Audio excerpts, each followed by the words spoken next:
second point was the day of action, which Lindsay and Bria have been organizing very independently with initiatives so far. Do you want to speak more to that? Yeah, I guess like the most simplest is not necessarily looking for like, organizing capacities on behalf of Occupy, although that would certainly be appreciated. But like getting, well, not seats and asses, but feet on the ground. And what we can demonstrate is with bodies, with chants and with all of our banners, is that people do care. Just yesterday, very busy week. I had about 12 different the public service union, public service unions, and some private sector unions, all saying we want to support education. And so, like the idea of having people from all different aspects of the Peterborough community getting together, saying we want to see education as a priority. That's what I'd love to see from Occupy Peterborough. There's many people from many different walks of our community coming together. Very first one to see. Let's put that forward for discussion. Not to be a one-trick pony, but this just strikes me as a really clear issue regarding what, I'm sorry, I don't, George was talking about saying we need to know about stuff that we're saying we're going to support or comment on, and it just seems like the very basic root cause about knowing what the education system is even talking to students about is all about supporting the 1%. And that, I'd love to see more of what George is talking about, knowing about what other things are going on in society being discussed and the different layers of the education movement talking to each other directly. And I think how education and Occupy can get married really effectively.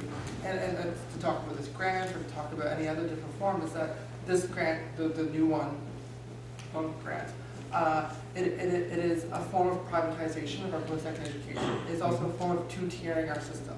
There's going to be a system for students who go immediately through high school, who choose a very select field, who are not students with disabilities, who are not students who are children. Like one of the diverse things of this grant is if you're 19 with a child, you get nothing. If you're 19 with no children, you get something.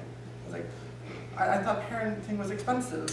Yeah, in the same way, if you've taken a couple years off to work to help yourself in paying for your post-secondary, you don't get anything. You have to swallow the cost of the rising tuition, as where someone who just jumps into it with OSAP, who's young, whose parents can afford it. Whose parents can afford it, can get this $1,600. And it's essentially paying two different tuition fees. The privileged students pay a lower fee, and the wealthier, the unprivileged students, which I consider myself one of us, we pay a higher fee. Yes. That's what we're saying. To follow Ronnie in the 1%, and I think it really belongs here. We're getting all kinds of spending cuts in education and other because of the mess that the banks and financial institutions created. That is the direct reason why there are being cuts right across the board, including education. The 1% belongs here. George? I would just sum it up as it's a limitation of democracy, it's a limitation of capitalism, and everybody's individual issues are, by what they're involved in, connected to the government and or capitalism and everything else. My proposal or thought is this Wednesday event should be classified as an outreach for information. We're discovering the 1% with this issue. Something you're talking about just made some things click in my brain out of those moments. Universities, colleges, and some high schools like PCVS have endowment funds. They have money which they've been given to them and which they use. I think the PCVS Foundation has a degree of money which they use to do PCVS things. Universities, colleges have the same. When the Wall Street crashed and University of Toronto had lost $1 billion of investments and gambling, essentially, in the Wall Street market and the Toronto Stock Exchange as well. That $1 billion could manage and could pay for all Ontario students' tuition fees, and not even just the ones who are students, the ones who want to be students as well. And the idea that we have lost because we forced our institutions to gamble on the stock market, which has screwed us all over so royally. It's a hard argument to make, but there's this connection there that's really perverse. information, just looking for a job recently and looking for things like second career and such. The focus on re-education, love the term, it seems to be almost entirely oriented towards private colleges where you're paying for credentialization. And the kinds of programs, if you're interested, as an example, in doing any sort of advocacy work, that's not available. But if you want to become a police foundation student, they all offer that. There's a huge market in prison guard training, but nothing in, advocacy. So it's a really immediate form of control. Can I bring this back to a fairly open question of how can Occupy Peterborough play a role in this issue, or body what's Spreading the message. Spreading the message. Okay. So that can be like in using our resources such as the email list, such as the Facebook page, which we'll discuss, and the Twitter. So like social media in that way, possibly making this like our Peterborough, like Occupy Peterborough aspect could be making like an Occupy Peterborough in solidarity with this National Day of Education. There's also been this really great idea floated around that one role that Occupy Peterborough can play is by forming a network between other groups like PCBS and this group. Groups with common interests, they find each other and can support each other in these things. It's a terrific idea. Yeah, connecting common causes. This is bad.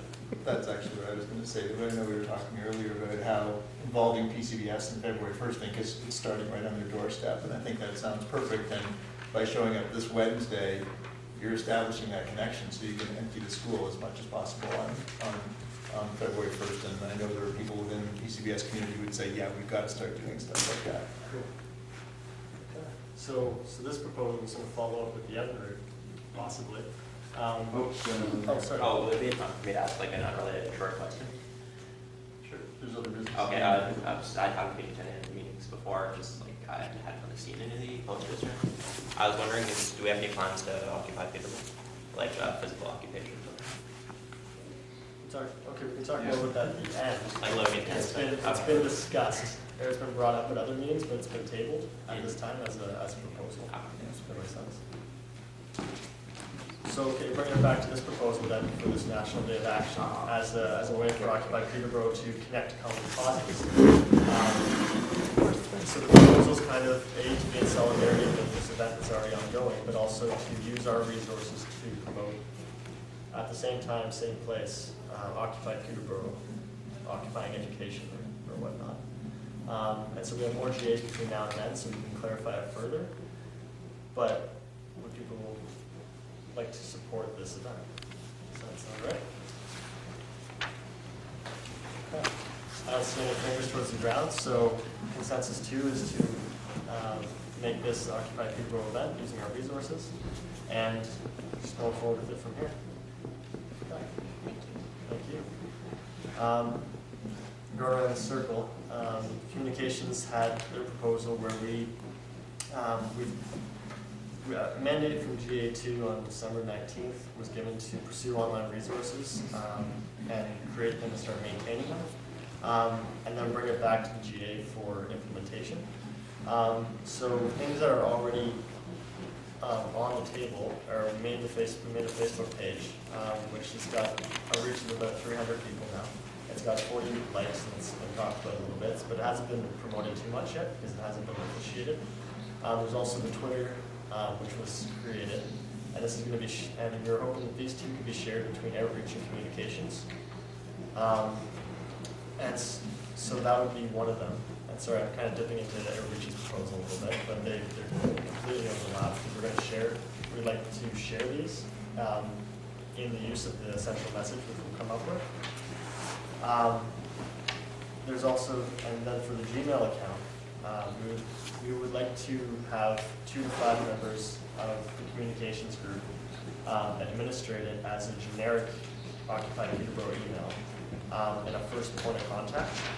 So it wouldn't be used for any personal means. It would act as a liaison, so people can email this email, and then we'll get them in touch with the individual or committee they need to get in touch with.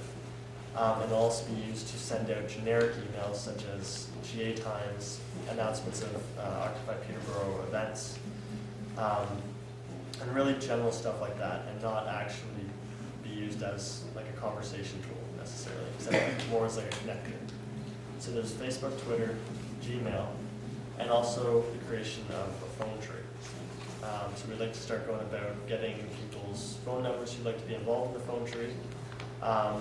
There's an option of doing text to landline, which is an interesting piece, but then using those numbers in such a way to connect people who aren't necessarily privileged with internet access or who use internet every day of their life. That's, and Mark, what else, is there anything else to discuss? I get there are a few other tools that we've been researching and are actually using in small ways, all related to Google at this point as a starting point. Yeah. People have already seen them. They already exist in small ways. So if you received the minutes, you received a Google Doc. If you received the minutes, or if you received information about this meeting, you might have received a Google Calendar entry or Facebook. There's also on Facebook. So there are a few other Google-related things that are in the works. But I think if we focus on Facebook, Twitter, and Gmail for this GA, know that there are more things in the pipe and that we're already continuing our mandate. Yeah, so we're continuing our mandate from the second GA to explore these things and trial them.